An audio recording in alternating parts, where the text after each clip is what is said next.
Hello there, Cert4 Belmont. How you going? Hope you're going okay. Next video 3 for the COM002.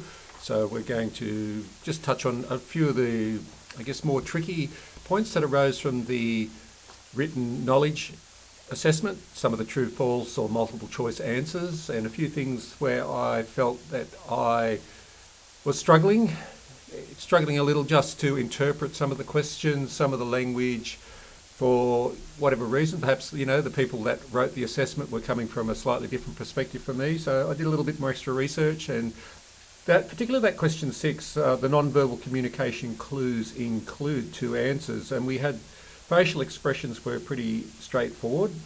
And then there was mirroring a client as an option, and certainly from my perspective, mirroring for me is a really verbal communication in terms of identifying how someone's feeling and reflecting that back and checking in if that's okay. To me, the idea of mirroring someone's body language is not really a strategy that I would use in terms of communication.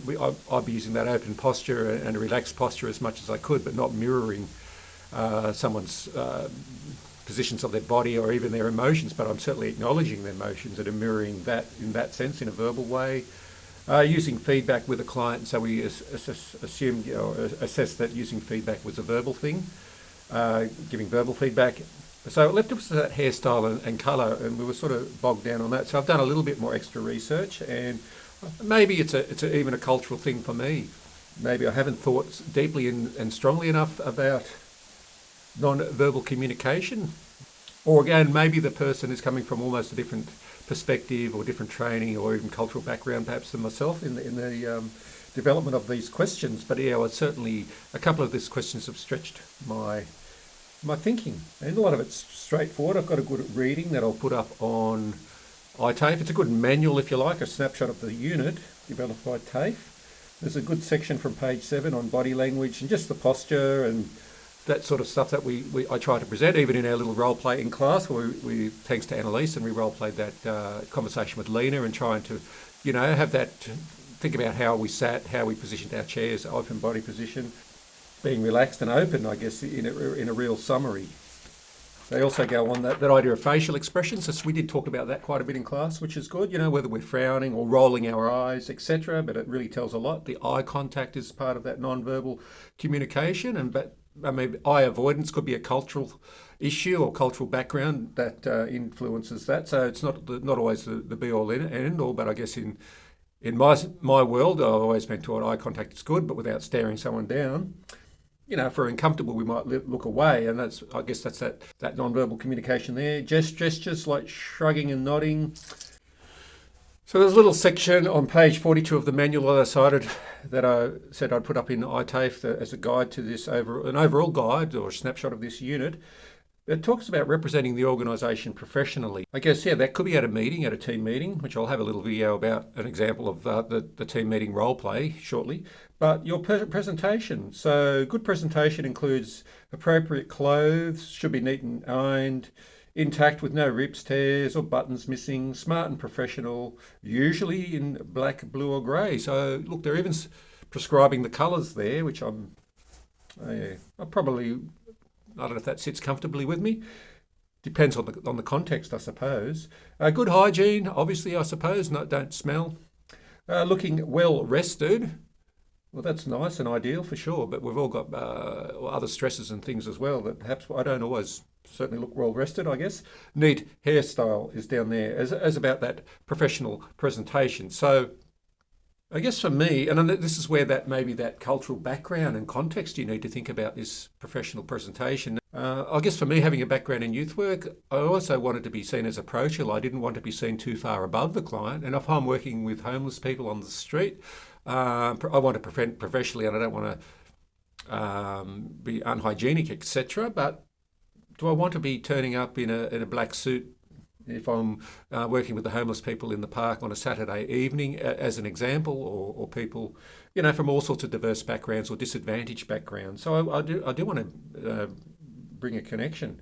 So that idea that you're a neat hairstyle, but presentation. Is dreadlocks considered okay? They're certainly your well-groomed headstyle. We've got a few hairdressers in the group for sure, and you might be able to give me some feedback on there.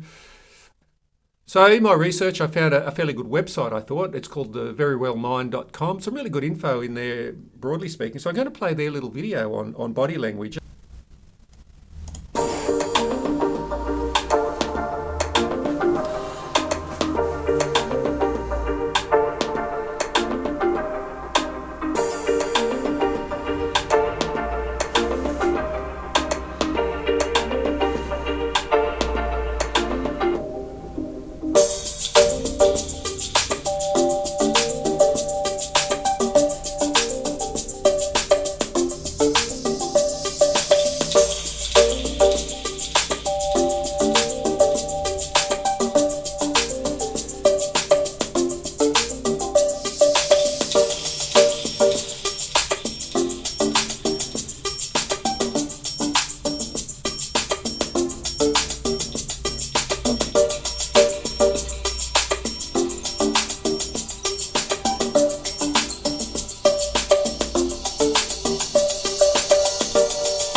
So there we go, a little bit of information on non-verbal communication.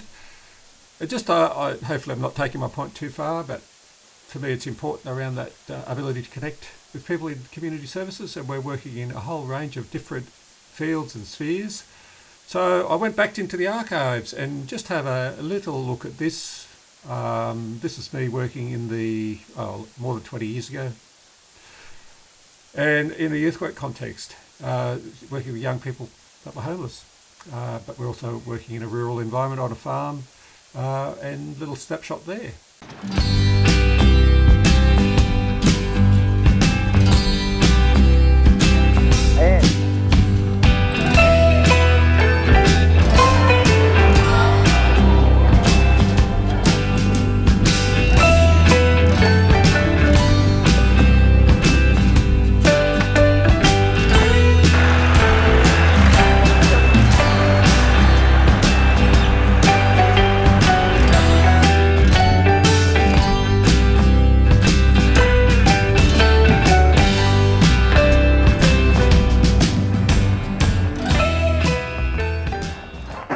So as you can see, different contexts in community services work. That was my work a bit over 20 years ago, working with young people who were homeless in a residential care setting, but we were also on a property and a farm, so plenty of practical things to do. Oh yes, a point about haircuts. You might have seen earlier in the piece, I had a rather Ivan Milat style haircut going there. First impressions, I guess, example of body language, but the idea of standardised uniform, I guess, grey, black or blue, in that context, yeah, I guess I'm just showing out the little bit of diversity in the workplaces. and what they might be. And I guess pondering the idea of hair colour and hairstyle. I've got a mullet going. I don't think it's a good mullet. It's a mullet. Anyway, we're looking at moving into working with groups in terms of the facilitation skills, and particularly your practical assignment is facilitating a meeting, a discussion in the community services sector in the organisation called Indigo that we often use. And your role will be like a worker or coordinator at Indigo, and you call together a meeting with other people concerning concerns around a disability access and car parking. So I won't go into too much more, but there's an issue that needs discussing, and so you facilitate that discussion in the role play, and you'll have some colleagues playing a few different roles from the class. So I'm just introducing that idea. So I'm just going to play another short little video on groups and some of the things to be mindful in group work. And is group work a thorn in your side? This video will equip you with the strategies you'll need to help your group be successful, leaving you anxiety-free about your next project. But why have strangers collaborated on projects? Research shows that we actually learn better and retain more information when we work with diverse perspectives. No matter what career you choose, some form of group work will be necessary, so starting now is great practice. So why are group projects sometimes a major headache? Even though it has led to great things, like Destiny's Child and the Rolling Stones. Yet still, most students don't do group work, but instead stitch the work of 4 to 5 different individuals together like it's Frankenstein's monster. The true purpose of group work is to use a range of perspectives to develop one polished and refined product. Now, let's focus on the early stages of group work.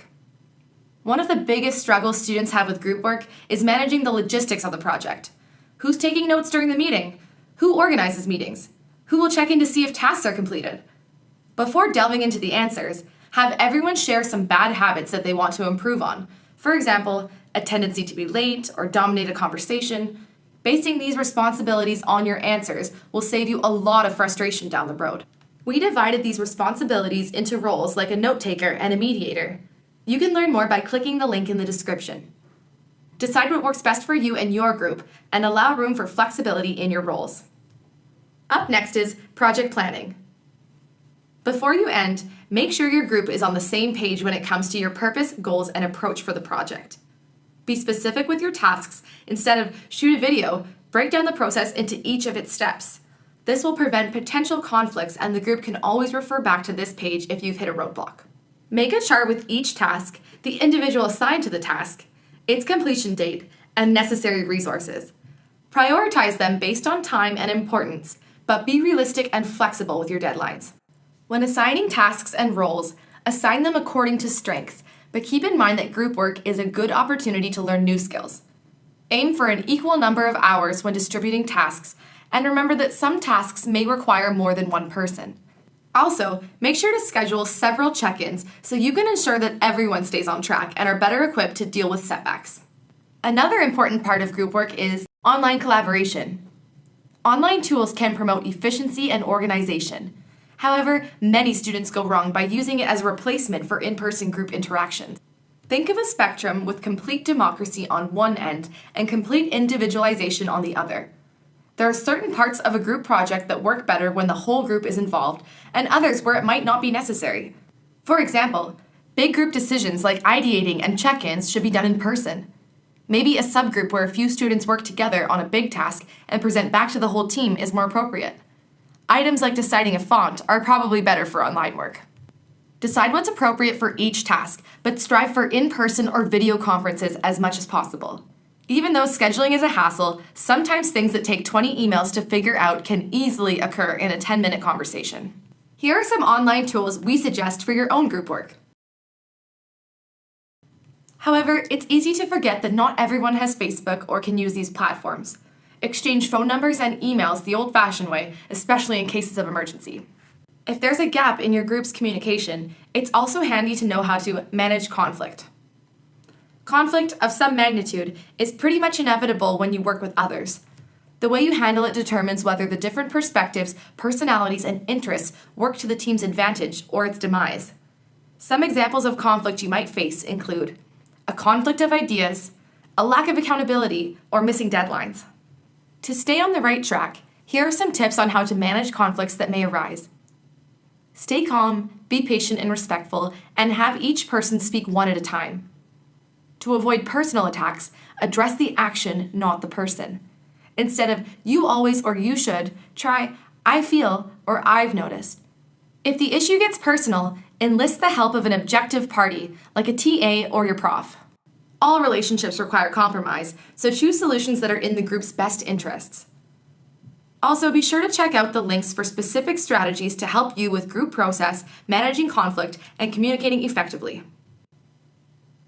In the end, what most people dislike about group work is the stress of managing it. By embracing the core idea of actually working in a group, you'll have the opportunity to identify your own strengths and weaknesses and soon learn firsthand what great groups can achieve. Want to be a better student? Explore the learningcommons.ubc.ca website and visit the Chapman Learning Commons on the 3rd floor of the Irving K. Barber Learning Center. Okay, so that little video there is setting the scene. So I'll just talk a little bit to some of these PowerPoints, but the groups in community services that require facilitation skills, I've got them on this PowerPoint, but this may not be everything, but case planning meetings comes to mind, and that's things like maybe case conferences or reviews where you're talking with people and the client and maybe the client support network, family, other services perhaps, about how the service delivery and the plan is going for the client and if it's meeting their needs and expectations, any concerns, and the way forward. So that's that individual client sort of setting, working out what's best for them. Could be community meetings, some sort of meetings in the community.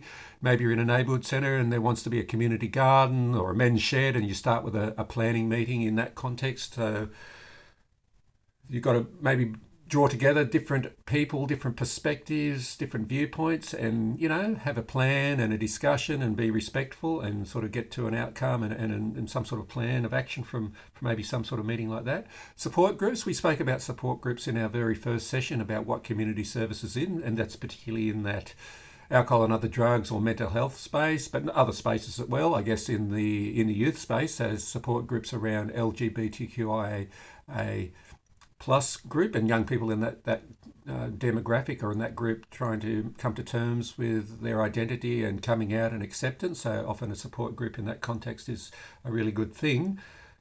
So a facilitator, a worker in that group using, I guess it's the same core basic communication skills, but can be tweaked and moulded to suit the context, I guess what I'm saying. Other groups in community services, educational groups, so some sort of focus. So looking back into that video of mine in that youth work context on that farm, I was also doing some schooling stuff in the day, and often we could relate that to the farm.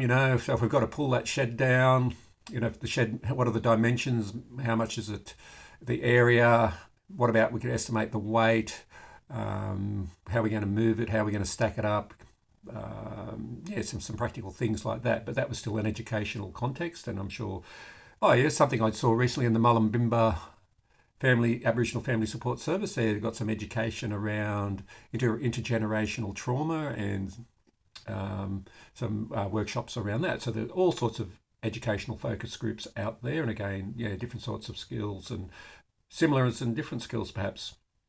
It could be a recreation or activity-based program. That could be an aged care, youth work or disability support. So maybe with a group of people doing an activity, lawn bowls, for instance, or something else, arts and crafty type activities. Team meetings, just your stock standards team meetings in a sense, could be within your team, within your agency, or it could be interagency, so different agencies coming together, and that somebody's role to facilitate those meetings, set them up, get out the invites, get out the agendas, facilitate the actual meeting, then report on the outcomes of the meeting, the minutes. Very important. Social action I put down there as an example, so that could be some sort of action in the community that requires some planning. So let's think of the Newey school strike. So that's young people at school who are doing little bits of action here and there. When I say little bits, sometimes they're quite big actions, protests, marches, things like that, events to raise awareness about climate change in particular. And so there's some planning goes into that example of social action. I'm sure you can think of some others. Just broadly speaking, the facilitation skills in general, just a bit of an overview. So I guess get your head in that space again, that you're going to facilitate a meeting, a fake meeting in a sense, but a meeting, you're a worker for Indigo, so you're going to facilitate. What are you going to be doing?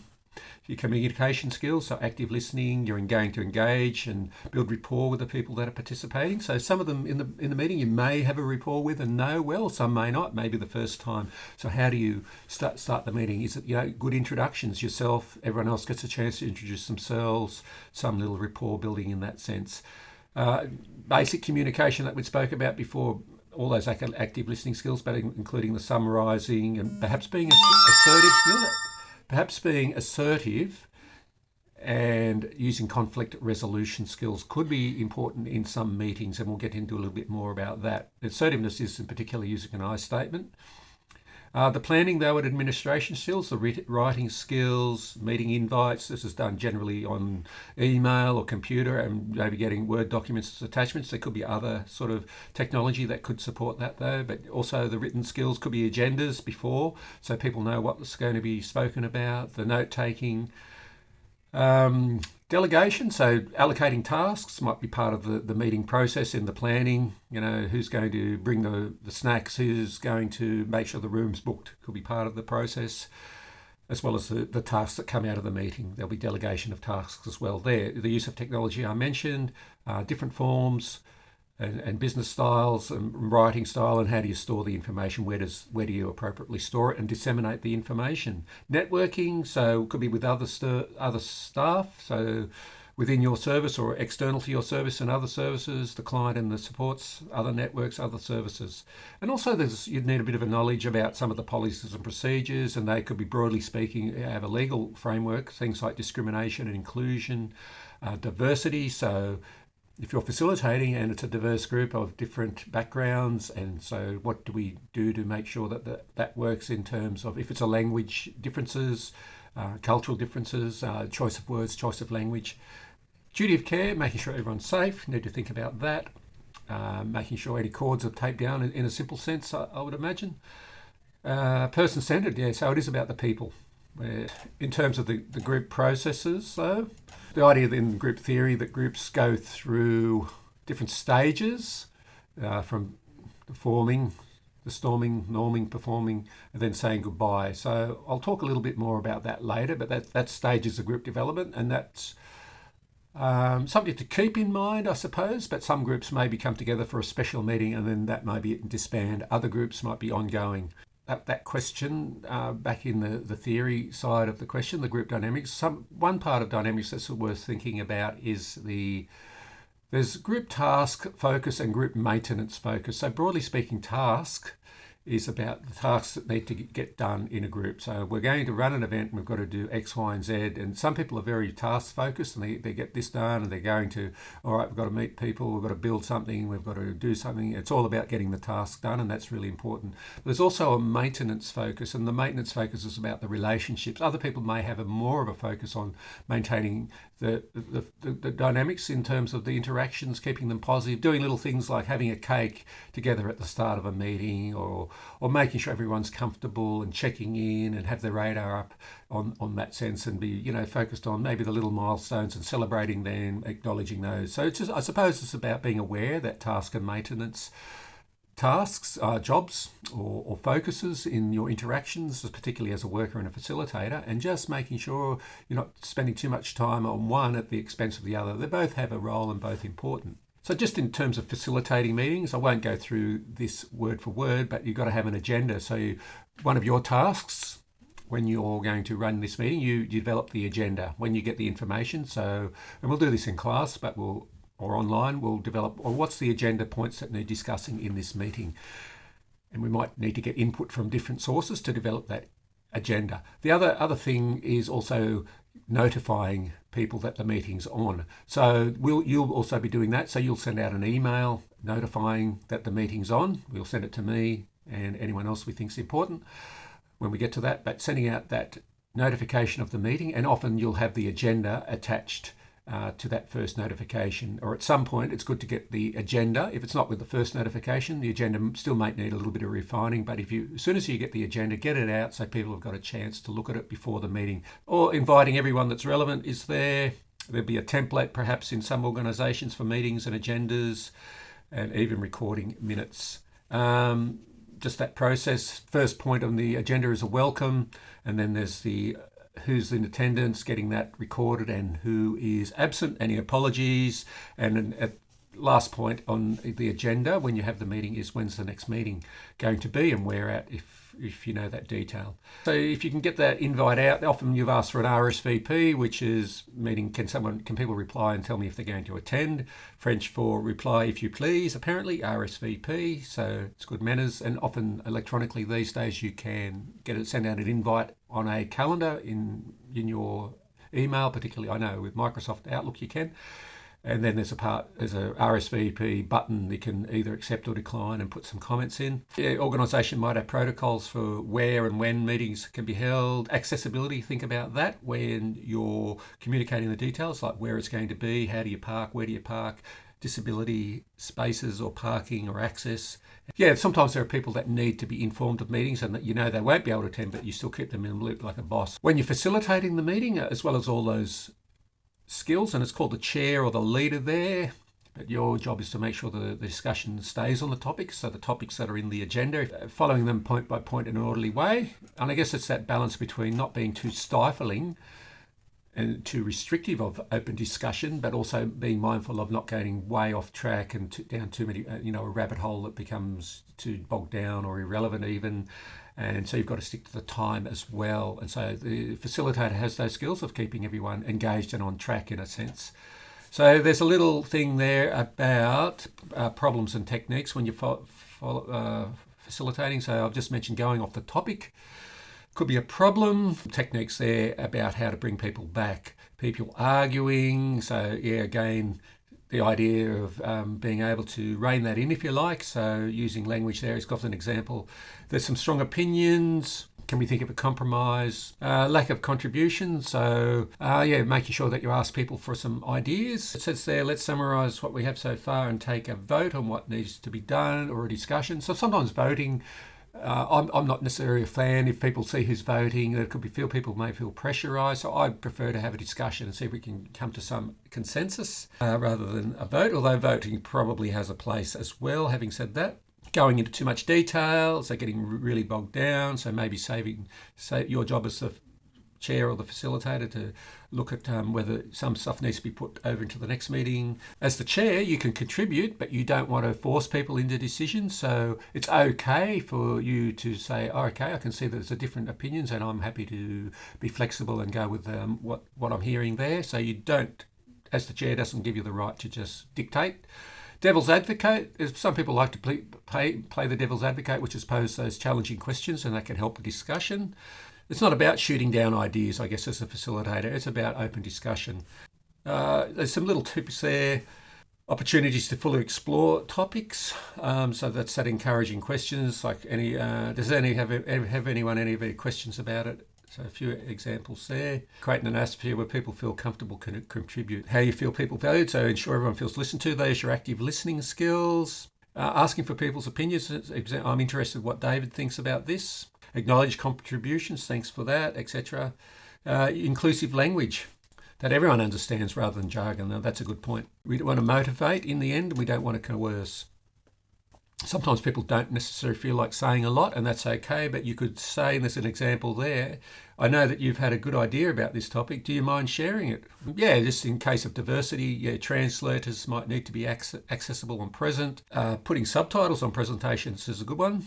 And so we've got to be adaptable. So taking minutes is going to be important in the assessment. You'll have to do a lot of this, or all of this. Actually, you do take minutes, so that's another written thing. So you'll have your agenda, you'll send out your written invite on an email, and you're going to facilitate the meeting and take some minutes is the third document. And there's a pro forma or a form from Indigo that we'll have, but it'll have things like date and time, who was there. I don't think it'll need to have corrections necessarily. That's corrections from a previous meeting. Decisions taken though, we'll need to record what's the decision. Voting, I've mentioned, voting is not necessarily my go-to method, but could be used. Anything held over, again, haven't had a previous meeting, so that's items held over from a previous meeting. New business, so sometimes in a meeting, the new ideas or new business is a point for that. So people who've come with a particular thought get a chance to, bring new ideas into the meeting. So we're not just constricted to the agenda necessarily. There can be a little space for new ideas or new discussion. And last point there on your taking your minutes. So record of the meeting is when's the next meeting. Evaluations. So this is the last form. You'll have 4 forms. Last form, an evaluation of the meeting. So you're looking about improvements and seeing how the meeting went. So maybe it's like establishing ground rules. Maybe that could have been done a bit better. So the next meeting, we'll make sure we'll say that, we'll try and get everyone to have a say, but speaking one at a time will be good. Maybe some opportunities for self-reflection that says there, timer. So to keep you on track. So they're just ideas of things that may come out of a meeting when you're reflecting and what could be done differently. A little bit extra on conflict. I'm just going to spend a bit of time on conflict. So resolution or managing it. The saying here that there's conflicts is basically normal. It's, in every group there's a level of conflict, or when people come together there's different ideas, and I guess it's about how it's managed, and it can be seen as a positive. And I guess there's a few points here. Sometimes we're dealing with people that have significant challenges, whether it be mental health, having a bad day, they've been mucked around by bureaucracy and systems in the past, so they come in with anger in the first instance. And we have spoken about Aboriginal and Torres Strait Islander people and that history of exclusion in services or poor treatment in services, and so you could understand if people are a little bit emotionally charged. And so that could include being mistrustful from the start, or if people have been assigned there, they don't have any say. Resolving conflict. I like this little point. There's a difference between conflict and debate. I personally don't mind debate. I guess I'm not a fan of huge conflict, but I don't mind the ability or the opportunity to discuss things in a respectful way and hear those different views. And that might mean that I shift my thinking a little bit. So I've got to be a little bit flexible and open-minded. I suppose I expect the other people to be respectful to my views, in that debate sense. So it brings up lots of ideas for consideration. And I suppose I've had an internal debate, in a sense, about that question, about the, being hairstyles and colours as a non-verbal cue. So initially I might have been saying, oh, no, I can't see it. Then I've gone away and contemplated, done some research, and I've come around a bit and say, actually, I can actually see that point. And the way that question was asked, I'll have to agree, eat humble pie to some extent, and moved on. It's actually been thought-provoking, and in the end, I've grown. I have to say I've grown from contemplating that particular question. So, yeehaw. So basically it's saying if conflict's not resolved, that's the issue. So things can't be, if things are left festering and not dealt with, that's when things, grow and turn into something bigger. They're saying the 2 main sources of conflict, the professional difference and personality issues. So I've sort of touched on professional difference in that idea of a debate, I suppose, not saying you have to be a professional to have a debate. Anyone can have a debate, of course. But personality, different kettle of fish perhaps. Professionally we often have different views. And if you get too bogged down and you don't want to participate because a decision goes against you professionally, maybe that's the issue, and it's really about being able to be give and take. You've got the opportunity to be heard, all those good communication skills, and then being able to maybe give a little. The personality difference, people sometimes don't just dislike each other, individuals or even groups. But the point there is saying that it's often that there's a feeling that someone is not being respectful, I suppose, or trying to rustle too much power for themselves, and if they're trying to take power away from the leader, or they want leadership like as a dictator, for want of a better word, that may get people offside, and that particularly around power. There might be other things that are annoying in a group. Someone maybe talks too much and doesn't give other people a go, or they shoot other people down, have to be right, have to win every argument. Their point is right regardless, things like that. And I guess you can all think of some examples like that. I guess we've got to go back to our good skills. So there's a little bit of conflict management stuff here. So using your active listening and good clarification. It's talking about setting the scene there at the first, and I believe that would be, making sure the ground rules are good. There's agreements for how the particular meeting or the group operates. Is it one person at a time? You can always go back to that. Hang on, and everyone's participated in developing that agreement. So we go back, hang on guys, we agreed that one person at a time. We haven't heard from Fred. Let's give him a go. The I statements there. So just briefly, if I could say I feel, and you go back to those emotional words, I feel devastated. And you describe, I feel when, because, and what I would prefer. But so saying be assertive, not aggressive, speak calmly, good body language, still open, eye contact, eye statements, and the clear what you want it to happen. Last slide there is about keeping safe. So if you feel that you're at risk, having the opportunity to retreat, get away safely. There's some ideas that sometimes people have different ways of behaving in conflict. A turtle might withdraw, doesn't like to deal with conflict at all. So I'll just get people to think about maybe you've got a go-to method in conflict, and if you need to just review it. And I don't think anyone's going to be perfect at all by any stretch of the meaning. The shark is about gaining that power. When there's only one win, and there's a win and a lose, and there's not so much as about giving any leeway to anyone else. That's really a forceful approach. The teddy bear is smoothing, and so relationships are of great importance, and so do anything to be accepted, I suppose. And so that might get in the way of even self-care. If you're bending over backward for other people's needs, you might forget about your own needs if you're a teddy bear. And so you're sort of going to be carrying a lot of weight of an organisation or a group around if you're always trying to meet everyone's needs. The owl, collaborative and wise, I suppose. So highly value their own goals and relationships, but conflicts are more problems to be solved, and the idea that it's something that can lead to a good place. So I guess there's some wiseness there. So just the I statements. So it's I feel, fill it in, when you, fill it in, because, fill it in, and what I would prefer, fill it in. So here we go. So the situation might be that someone is talking a lot, and talks over the top of others in a meeting. So here we go. How might I be feeling? So the first thing that came to mind is frustrated. So I'm going to say, I'm going to take ownership, but Fred, I'm feeling frustrated when, so I've described, when you talk over the top of others and don't give them a go, because when we set up this group, we agreed that we'd all have equal input and give everyone an opportunity. So what I would prefer is for you to just back off a little in terms of give others people a space to talk and listen to their full story. You may not agree, but let's give people the chance to tell their whole view, the whole story before cutting them off. And I would be much more comfortable with that and feel everyone was much more included and feeling respected. So if that's okay, we'll go back to our agreement and do that. So that's trying to be assertive. I'm trying to say, look, I'm feeling frustrated when you jump in all the time, butt in and don't let others finish. What I would prefer is that you just back off and give some space for other people to finish their sentences. That would be much more inclusive. So just trying to make it clear, this is what's the problem and this is what I want in place of it. Not attacking someone. Fred, you're an absolute dickhead. You're jumping over the top. It's you. Step back from that, because that's just going to escalate the violence or the conflict, if you like. Violence maybe later, but the conflict and the frustration. Fred might not be aware of his own, for whatever reason, of his own jumping in. He might be a bit too excited, could have an acquired brain injury. That's the idea of assertiveness. It's not attacking, passive or weak. Apologies there, guys. A little bit of a technical problem, kind of cut off midstream, but assertiveness is not being aggro and belittling people, yelling at them, shouting at them, swearing at them, threatening violence. That's aggro. And the other end of the spectrum being passive, not doing anything, not saying anything. So we're trying to find that middle ground and express exactly what's going on for us and why it's an issue and what we would like to see instead of the troublesome behaviour, giving some other preference. All right, that's the end of that, but I just wanted to finish with this slide. This is around the practical assessment, which is around facilitating a meeting at your representative Indigo. So just that little bit of paperwork that's involved is developing the agenda.